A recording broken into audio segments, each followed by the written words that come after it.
ये है नई नवेली दुल्हन दीपिका, जिसका उसके ससुराल में गृह प्रवेश होने जा रहा है। दीपिका एक छोटे से गांव में थी। उसके पिता एक छोटे किसान थे और अब उसकी शादी उसी के गांव में रहने वाले राकेश से हो गई। राकेश भी किसान था। शादी के दिन दीपिका बहुत खुश थी और वो अपनी नई जिंदगी के हसीन सपने देख रही थी।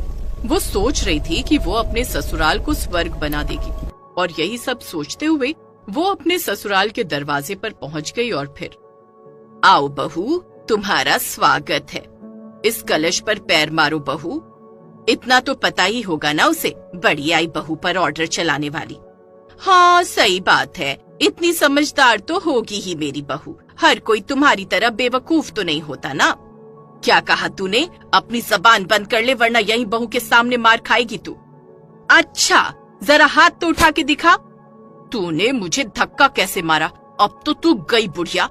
आहा, मैं बुढ़िया और ये तो बड़ी कमसिन कली हो रही है ना, पोपली कहीं की।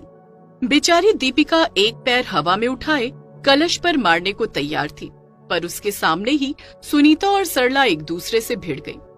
दोनों एक दूसरे की खून की प्यासी लग रही थी। सारे रिश्तेदार उन दोनों को शांत कराने की कोशिश करने लगे। उधर दीपिका भी हैरान परेशान सी बस यही सोच रही थी, हे भगवान, कौन है ये औरतें जो इस तरह से लड़ रही हैं? मेरी शादी का कचरा करने पर क्यों तुली हुई हैं दोनों? दीपिका ये सब सोच ही रही थी कि तभी उसका पति राकेश आगे बढ़ा और उन दोनों औरतों के पास जाने लगा। ये देखकर दीपिका ने सोचा, सही है, अब यही दिमाग ठिकाने लगाएंगे इन दोनों के। दीपिका को लगा था कि राकेश उन औरतों को सबक सिखाएगा, लेकिन हुआ कुछ और ही। राकेश ने सबसे पहले औरतों को एक दूसरे से अलग किया और फिर, अब क्या कर रही हो माँ? राकेश की बात सुनते ही दीपिका का मुंह खुला का खुला रह गया। वो समझ गई कि जिन औरतों को वो फालतू का रिश्तेदार मान रही थी, उनमें से कोई एक उसकी सास थी। लेकिन तभी राकेश ने दूसरी औरत को पकड़ा और कहा, माँ आप भी बस करो, रुक जाओ। इतना सुनते ही दीपिका को दिन में तारे नजर आने लगे। उसे समझ नहीं आ रहा था कि राकेश दोनों औरतों को अपनी माँ क्यों बोल रहा था। क्या उससे सुनने में कोई गलती हो गई थी या फिर वाकई उसकी दो सासें थी? घबराई दीपिका यही सोचने लगी कि अब आगे ऐसी दो खूंखार सासों के साथ उसका जीवन कैसे कटेगा।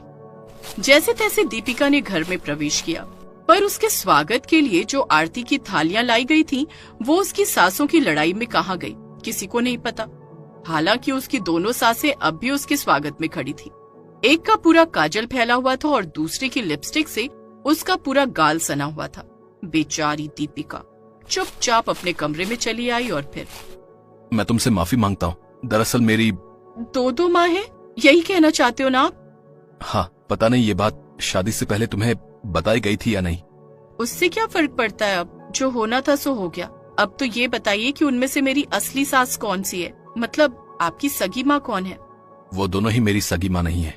राकेश की बात सुनकर दीपिका का सिर एक बार फिर चकरा गया और वो बेहोश सी होने लगी।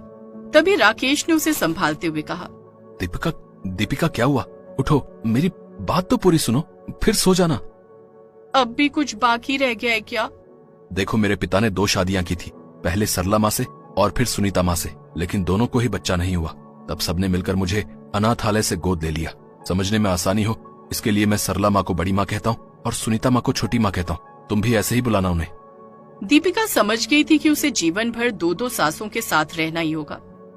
ऐसे ही वक्त बीतता गया, लेकिन हालत ये थी कि दिन में कम से कम 2 बार खुद दीपिका ही अपनी दोनों सासों की लड़ाई छुड़वाती। वो तवा, चिमटा, बेलन सब कुछ छिपा कर रखती थी, क्योंकि कई बार उसकी दोनों सासें एक दूसरे का सिर फोड़ चुकी थी। इस सब से परेशान होकर एक दिन दीपिका ने राकेश से कहा, आप अपनी दोनों माओं को समझाते क्यों नहीं है? अच्छा, तुम ही समझा कर देख लो। ठीक है, तो अब मैं ही दोनों से बात करूंगी, वरना किसी दिन एक न एक मारी जाएगी और दूसरी जेल में जिंदगी भर चक्की पीसेगी। दीपिका ने कमर कस ली थी तो वहीं राकेश आराम से चाय पी रहा था। शायद राकेश जानता था कि आगे क्या होने वाला था, और हुआ भी वही। दीपिका ने अपनी दोनों सासों को करीब 1 घंटा बैठकर समझाया, उनसे कई बातें की।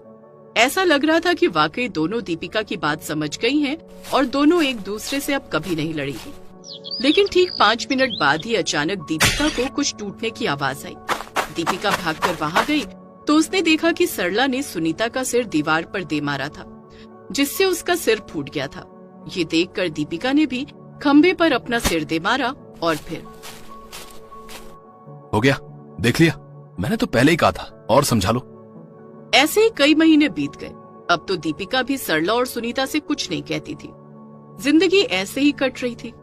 लेकिन फिर एक दिन राकेश अचानक बेहोश होकर गिर पड़ा। उसे लकवा पड़ा था। इस घटना के बाद सब कुछ बदल गया। घर में एकमात्र कमाने वाला अब बिस्तर पकड़ चुका था। कुछ दिन तो जैसे तैसे काम चल गया, लेकिन फिर वो दिन भी आया जब घर में खाने के लिए एक दाना नहीं बचा। तब बेचारी दीपिका ने फावड़ा उठाया और खेत की तरफ चल पड़ी। पूरे हफ्ते बेचारी दीपिका पहले घर के काम निपटाती और फिर दिन भर खेत में काम करती। एक हफ्ते के अंदर ही उसकी तबीयत भी ज्यादा काम करने की वजह से खराब होने लगी। और फिर अगले दिन खेत पर, दीपिका, हमें माफ कर दो बहू। हाँ बेटी, इसकी बेवकूफी की वजह से तुम्हें बहुत परेशानी हुई है। हैं? मेरी बेवकूफी की वजह से? दीपिका को लगा कि अब फिर से उसकी दोनों सासें खेत में गुत्थम गुत्था हो जाएंगी। ये सोचकर उसने अपना माथा पीट लिया। लेकिन तभी सरला और सुनीता हंसने लगी। तुम चिंता मत करो बहू, हम तो मजाक कर रही थी। अब हम कभी नहीं लड़ेंगी। तुमने हमें और हमारी बेवकूफियों को बहुत झेला है, लेकिन अब और नहीं। अब से तुम अकेली नहीं हो। मत भूलो, तुम्हारी दो दो सासें हैं। हम तीनों मिलकर खेती भी करेंगे और घर भी संभालेंगे और अपने राकेश का भी बढ़िया इलाज कराएंगे। ये सुनते ही दीपिका को ऐसा लगा जैसे किसी ने उसके सिर से बहुत बड़ा बोझ उतार दिया हो। और वाकई इस बार उसकी दोनों सासों को भी समझ आ गया था कि लड़ाई से कोई फायदा नहीं है, बल्कि उनकी सुलह से ही सब कुछ ठीक हो सकता है। और ऐसा हुआ भी। दोनों सासों की मदद से दीपिका के लिए अब सब कुछ काफी आसान हो गया और कुछ ही दिनों में राकेश बिल्कुल ठीक हो गया। सब कुछ पहले जैसा हो गया, सिवाय सुनीता और सरला के, जो अब भी सौतने तो थी लेकिन सहेलियां भी बन चुकी थी।